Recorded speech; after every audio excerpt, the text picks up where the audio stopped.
हम आपके पास, किसी भी नागरिक के पास ये अधिकार दिया गया है कि आप डायरेक्ट सुप्रीम कोर्ट जा सकते हैं और आप कह सकते हैं कि ये मेरे अधिकार मुझे चाहिए और आप हमको दीजिए।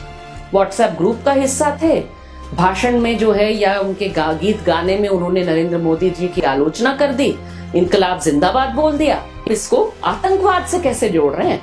हमें बोलने का अधिकार है, हम इस पर अपने लिए भी बोलेंगे। और जो ये आंदोलन जीवी हैं सपोसेट तथा कथित, वही तो लोग थे जो गरीबों के लिए बोलते थे। 77% लोग जो जेलों में हैं आज, वो अंडर ट्रायल है, यानी वो सजा प्राप्त नहीं है।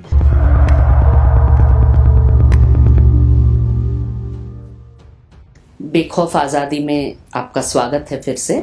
और आज हम लोग फिर से संविधान के संदर्भ में बात करेंगे कि कॉन्स्टिट्यूशन पे क्या खतरे हैं आज, और इससे जूझने के लिए, इससे लड़ने के लिए हम आप क्या कर सकते हैं साधारण लोग। तो सबसे पहली चीज़ कि हम लोगों को समझना चाहिए कि संविधान के मायने क्या है। इसके बारे में प्रधानमंत्री अक्सर कहते हैं कि संविधान तो मेरे लिए धार्मिक किताब है, पूजा की पुस्तक है। पूजा मत करिए संविधान की कभी भी। संविधान हमारे आपके लिए है और हमारे आपके लिए एक कवच का काम करता है, शील्ड का काम करता है, हमारे हाथ में हथियार का काम करता है ये, ताकि सरकार हमारे ऊपर कभी कोई तानाशाही न कर सके। ये है संविधान। अच्छा, लेकिन संविधान में बताइए कि राइट्स हैं लिखे हुए कि भाई ये सारे अधिकार हैं, लेकिन ये अधिकार हमको मिलेंगे, और अगर नहीं मिले तब हम क्या कर सकते हैं? लिखा तो हुआ है सब कुछ, नहीं ना मिला तो इसमें जो है हमारे संविधान में एक बड़ी चीज ये है कि जो अदालत है उनका काम है कि संविधान क्या कह रहा है, उसके मायने क्या हैं, ये समझने का, ये बताने का। और हम आपके पास, किसी भी नागरिक के पास ये अधिकार दिया गया है कि आप डायरेक्ट सुप्रीम कोर्ट जा सकते हैं और आप कह सकते हैं कि ये मेरे अधिकार मुझे चाहिए और आप हमको दीजिए। तो वकील आप रख के जाएंगे, लेकिन आप जाने का आपके पास अधिकार है। और जिस समय ये संविधान बना उस समय ये काफी नई चीज थी। अभी भी कुछ देश हैं जहां पर सीधा आप सुप्रीम कोर्ट नहीं जा सकते, आप लोअर कोर्ट जाके फिर सुप्रीम कोर्ट जाएंगे। तो ये जो संविधान में डाला गया, ये आर्टिकल 32 कहलाता है। जब आप संविधान की बहसें पढ़ेंगे तो उसमें आर्टिकल 25 लिखा गया है ड्राफ्ट में, लेकिन फाइनल हुआ तो आर्टिकल 32। इसके बारे में डॉक्टर अंबेडकर ने कहा कि ये मुझे लगता है कि हमारे संविधान का सबसे जरूरी चीज है, और ये इसमें मैं मानता हूं कि संविधान का ये दिल है, जिगर है, हार्ट एंड सोल। ये उन्होंने कहा कि ये आत्मा है संविधान का, ये दिल है, आत्मा। तो ये क्या है, थोड़ा सा समझ लेते हैं कि भाई आर्टिकल 32 मतलब क्या है। तो मैं ये किताब पढ़ रही हूँ, रोहित डे की किताब है, और ये जो है पीपल्स कॉन्स्टिट्यूशन, लोगों का संविधान, जनता का।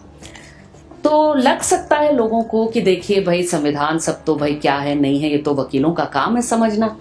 लेकिन इसमें बड़ा इंटरेस्टिंग है, ढेर सारे लोगों के बारे में है। इसमें पहले ही पन्ने पे दिसंबर 1950 की बात है, 49 में आ गया संविधान, 50 की बात है। उसमें मोहम्मद यासीन नाम के एक बहुत ही युवा एक सब्जी विक्रेता, ये जलालाबाद में रहते हैं, और वहां पर जो बायलॉज थी शहर की, उसमें हो गया कि भाई एक खास एरिया में, टाउन एरिया में एक ही सब्जी विक्रेता रहेगा, उसी को लाइसेंस मिलेगा, बाकियों को नहीं मिलेगा। तो ये परेशान थे मोहम्मद यासीन, और ये चले गए सुप्रीम कोर्ट। तो इनके जैसे लोगों की कहानी इस पूरे किताब में है, जिसमें सब्जी विक्रेता, जिसमें सेक्स वर्कर, जिसमें मजदूर, साधारण लोग, कोई किसान जिस पर केस लग गया है कि आप तो ये कर रहे हैं सरकार के खिलाफ, जो है वह आप युद्ध चला रहे हैं, तमाम तरह के लोग, इसमें कसाई, इन सब की कहानी है। साधारण लोग जिनको पता था कि भाई संविधान मेरा है, संविधान लेके मैं जाना चाहता हूँ। ठीक है, कोई एक व्यक्ति है जिससे कह दिया कि भाई आप पाकिस्तान के हैं, आपको जो है डिपोर्ट किया जाएगा, तो वो जो है वो टम्बलर से ग्लास तोड़ करके वो अपना हाथ काट लेता है ताकि वकील को समय मिले, जिस समय इसकी मेडिकल इलाज हो रही है तो वकील को समय मिले सुप्रीम कोर्ट जाने का। तो ये जनता का संविधान है।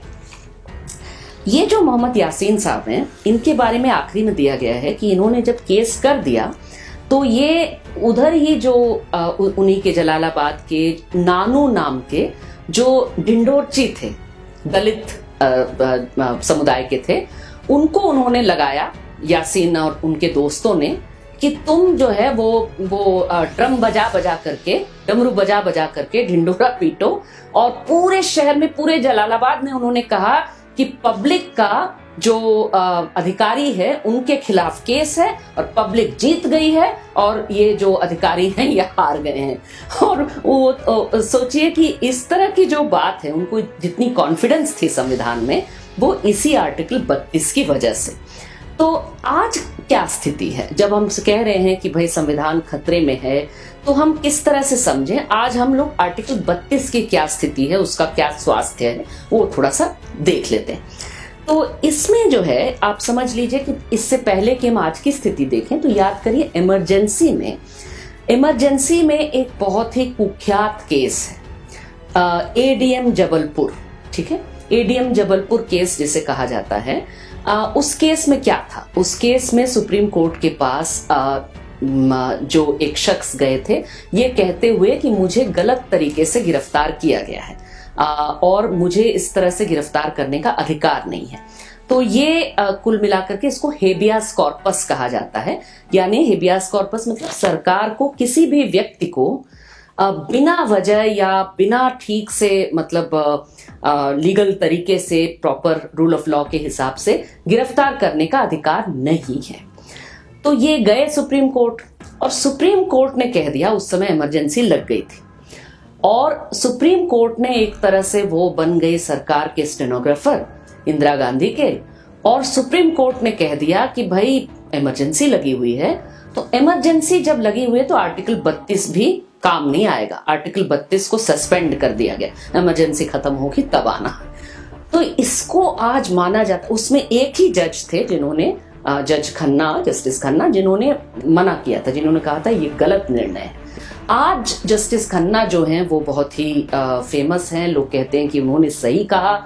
और वो जो जज थे सारे, जिसमें पीएन भगवती और अन्य जज थे जिन्होंने गलत इसमें निर्णय लिया, वो एक बड़ा शर्मनाक निर्णय माना जाता है।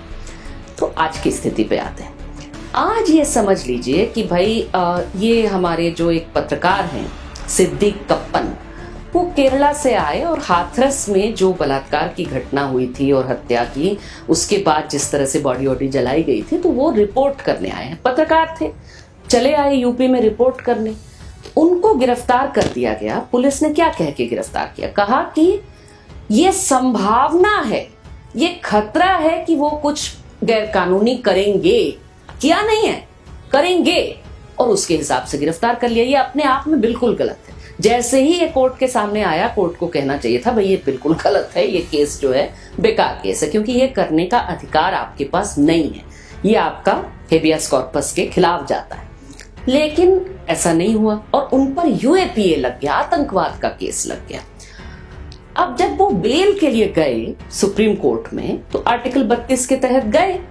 उस समय जो चीफ जस्टिस थे उन्होंने कहा कि ये आर्टिकल 32 जो है उसके तहत ज्यादा लोग आ रहे हैं, थोड़ा कम करने की जरूरत है, और हम तो डिस्करेज करेंगे आम नागरिक को कि इतना ज्यादा आप मत चले आइए। आर्टिकल 32 लेकर के सुप्रीम कोर्ट में चले आ रहे हैं लोग। अब ये बड़ी शॉकिंग बात है। बताइए कि इसको जो है वो संविधान का दिल और आत्मा जिसको कहा डॉक्टर अम्बेडकर ने, हम जानते हैं कि कितने साधारण लोग सब बड़ी कॉन्फिडेंस से सुप्रीम कोर्ट के पास आए जब देश नया नया आजाद था। और इस समय आप कह रहे हैं कि क्यों चले आ रहे हैं लोग, हम बताइए। उसी तरह से, लेकिन क्या ये सब हो सकता है? सबको कह रहे हैं, हो सकता है कह रहे हो कि भाई सुप्रीम कोर्ट के पास बहुत काम है, बेमतलब मत आइए, पहले लोअर कोर्ट में चले जाइए। लेकिन ये सबको नहीं कह रहे हैं। चलिए सिद्दीक कप्पन के अलावा एक और पत्रकार की बात ले लेते हैं, अर्नब गोस्वामी, अगर आप उनके पत्रकार मानते हैं तो।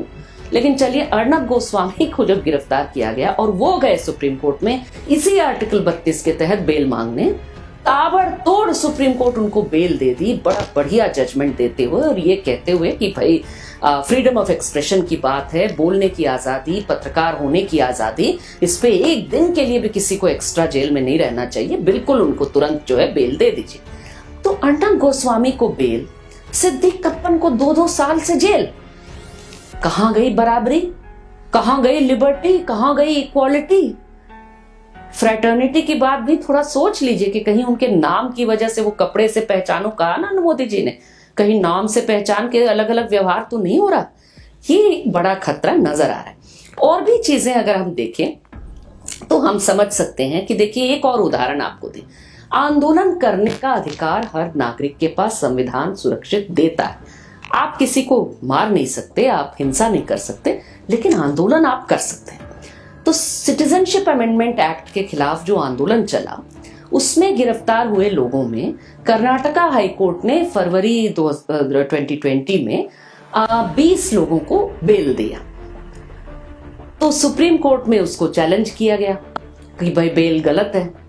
सुप्रीम कोर्ट, आमतौर पे बेल दिया गया है तो बेल को तो ये हमारे संविधान का एक प्रिंसिपल है, ये कानून का प्रिंसिपल है कि ज्यादातर मामलों में बेल दीजिए, बहुत ही कम मामलों में जेल दीजिए। Bail is the norm, jail is exception. लेकिन ये देखा गया कि भाई सुप्रीम कोर्ट के पास बात आई तो उसको उलट दिया उन्होंने, ये भी नहीं बताया कि क्यों उल्टा, क्यों उलट दिया, और भाई जेल में रख दिया। 6 महीने बाद सुप्रीम कोर्ट चुपचाप उसको हटा ली उसको और बेल दे दी। लेकिन ये 6 महीना क्यों 20 लोगों को जेल में रहना पड़ा, ये इसका जो है वो सुप्रीम कोर्ट जो है वो आप पूछ नहीं सकते हैं। तो ये फिर से ये आर्टिकल 32 और हेबियस कॉर्पस वाली बात आ गई ना कि क्यों जो है किसी व्यक्ति को एक दिन से भी ज्यादा अगर नहीं रखना चाहिए जेल में बेमतलब। अब आप कह सकते हैं कि भाई आतंकवाद के केसेस होते हैं, आतंकवाद का केस लगा हुआ है किसी पर कोई बड़ा क्राइम का केस लगा हुआ है, तो भाई उनको तो बेल नहीं मिलना चाहिए, सजा है, वो रहे जेल में जो भी है। लेकिन जैसे ही आप इस चीज को कहते हैं, करते हैं, जब संविधान का जो कवच है उसमें छेद कोई एक जगह कुछ खास लोगों के लिए होता है, मान लीजिए कि आतंकवाद का जिन लोगों पर आरोप लगा है, याद रखिए आरोप है, जब तक साबित नहीं होता तब तक जो है वो व्यक्ति माना जाएगा कि वो निर्दोष है। दोष साबित होना होता है अदालत में, ये संविधान का सबसे बड़ी चीज है। तो जब आप छेद करते हैं और कहते हैं अगर किसी पर सरकार ने आतंकवाद का आरोप लगा दिया, यूएपीए लगा दिया जो आतंकवाद का केस है, तब उनके लिए जो है ये मानवाधिकार, ये सारी चीजें ये नहीं काम आना चाहिए, आतंकवादी है भाई। लेकिन ये आतंकवाद का मामला तो किसी पर भी लग सकता है, कल को आप पर, हम पर, किसी पर भी लग सकता है। और यही चीज आज हो रहा है। भीमा कोरेगांव केस में, दिल्ली दंगा केस में यूएपीए लगा करके इतने सारे लोगों को जेल में रखा गया है। तो देखिए कि उसमें फादर स्टैन स्वामी, 80 साल से ऊपर के व्यक्ति जो जीवन भर गरीबों की सेवा बस किए, लेकिन उनको बेल नहीं मिला, जिसकी वजह से उनकी जान चली गई भीमा कोरेगांव केस। सोचिए कि ये जो है ये क्या सही है? वो तो सिर्फ अंडर ट्रायल है, उनको सजा अभी प्राप्त नहीं है, केस ही नहीं शुरू हुआ है। तो केस जब नहीं शुरू हुआ तो क्यों न बेल पे निकले। लेकिन यूएपीए ऐसा कानून है जिसमें बेल नहीं मिल रहा, तो इसमें हेबियस कॉर्पस वाला जो मामला है ये आप माने एक तरह से डब्बे में बंद पड़ा हुआ है, ये काम नहीं आएगा किसी के। और भी मामले हैं जिसमें आंदोलन करने के लिए दिल्ली में चक्का जाम, तो चक्का जाम करने के लिए भाई आतंकवाद का केस, यूएपीए का केस आप क्यों लगा रहे? चक्का जाम तो बहुत लोग करते हैं। चक्का जाम आप गूगल सर्च करके देख लीजिए, रोज दिन में देश में कहीं ना कहीं कोई चक्का जाम कोई राजनीतिक दल करती है, बीजेपी भी कर चुकी है। लेकिन दिल्ली में सीएए के खिलाफ चक्का जाम करने के लिए आतंकवाद का केस लगा करके ढेर सारे यंग लड़के लड़कियों को अंदर रखा हुआ है। इसमें भी बेल दिया गया कुछ लोगों को, आसिफ इकबाल तन्हा को, नताशा नरवल को और देवांगना कलिता को बेल दिया गया। क्या कह के बेल दिया गया कि भाई इन पर जो आरोप है ये तो आंदोलन का आरोप है, आंदोलन के आरोप में आतंकवाद नहीं कहना चाहिए इसको, आतंकवाद के डेफिनेशन को बहुत ही माने शार्प रखिए। आतंकवाद को इतना आप लचीला बना देंगे उसके परिभाषा को कि उसमें कुछ भी आतंकवाद कहला देगा, बस सरकार कह दी तो, ऐसा नहीं होना चाहिए। अच्छी बात है। और दूसरी बात ये कि भाई जिस पर आरोप है ठोस आरोप उस पर होना चाहिए, उसने क्या किया उसने एग्जैक्टली क्या किया, उसने कौन सी हिंसा का काम किया, ये आपको दिखाना होगा। अच्छी बात है, 3 लोगों को तो बेल मिल गया, लेकिन यही चीज जो है ये लागू नहीं हुए जब उमर खालिद की बारी आई, या भीमा कोरेगांव केस में जो है वो ये एल्गार परिषद वाले केस में ज्योति जगताप की बात, जो कि कबीर कला मंच की गायक हैं, इन पर जो है वो सबसे वेग आरोप, कोई मतलब ठोस आरोप है ही नहीं। व्हाट्सएप ग्रुप का हिस्सा थे, भाषण में जो है या उनके गीत गाने में उन्होंने नरेंद्र मोदी जी की आलोचना कर दी, इनकलाब जिंदाबाद बोल दिया, और ये सब जो है वो ठीक नहीं लग रहा है। भाई क्यों, इनकलाब जिंदाबाद तो रोज लोग बोलते हैं, लेकिन आप इसको आतंकवाद से कैसे जोड़ रहे हैं? है कोई कॉन्स्पिरेसी है, सरकार ने कह दिया, तो उसका कोई जो है ठोस बात, कोई ठोस आरोप तक नहीं है, और आंदोलन को आतंकवाद के साथ जोड़ करके, और इसमें भी गैर बराबरी दिख रहा है, किसी को दी जा रही है, किसी को नहीं दी जा रही। तो ये बता रहा है आपको क्या खतरा है। एक आखिरी बात मैं इस मामले में कह दूं, आपको लग सकता है कि ये कुछ खास लोगों की बात है, जिसको मोदी जी कहते हैं, कभी अमित शाह कहते हैं अर्बन नक्सल, या जिसको कहा जाता है क्या है, आंदोलन जीवियों की बात है। लेकिन हमारे देश में जेल भरे हुए हैं किन लोगों से? 77% लोग जो जेलों में हैं आज, वो अंडर ट्रायल है, यानी वो सजा प्राप्त नहीं है, उनका केस नहीं हुआ है, केस होने के बाद सजा दी करके जेल में है, ऐसा नहीं। तो वो जेल में क्यों है? ज्यादातर लोग जो लोग जेल में हैं वो गरीब हैं और बेल का पैसा नहीं भर पा रहे, बस इतनी सी बात है, जिसकी वजह से वो सालों साल जेल के अंदर है। और इसमें भी अगर हम देखें तो ज्यादातर संख्या जो है ये दलितों की है, आदिवासियों की है, माइनॉरिटी कम्युनिटी की, खास करके मुसलमान समुदाय के लोगों की। इसलिए नहीं कि ये जो है वो ज्यादा कोई क्राइम करते हैं, बल्कि ये कमजोर हैं, और इन पर जब केस लगता है तो बेल के पैसे नहीं भर पाते, इसकी वजह से अंदर है, अच्छा वकील नहीं लगा पाते, इसलिए अंदर है। और ये बताइए कि ये चीज जो बेल वाली बात है, ये सिर्फ उन लोगों के लिए, सो कॉल्ड आंदोलन करने वालों पर थोड़ी लागू हो रहा है, ये तो हमारे देश के आम लोगों पर है।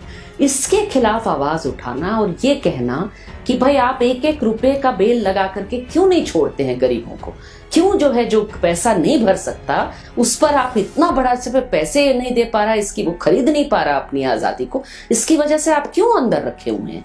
ये सवाल अगर हम नहीं पूछेंगे, एक भय का माहौल के चलते हम चुप चुप रहेंगे, अपने लिए भी नहीं बोलेंगे और दूसरे के लिए भी नहीं बोलेंगे, तो संविधान पर जो खतरा है, वो जो मंडरा रहा है, वो कभी उठ नहीं पाएगा।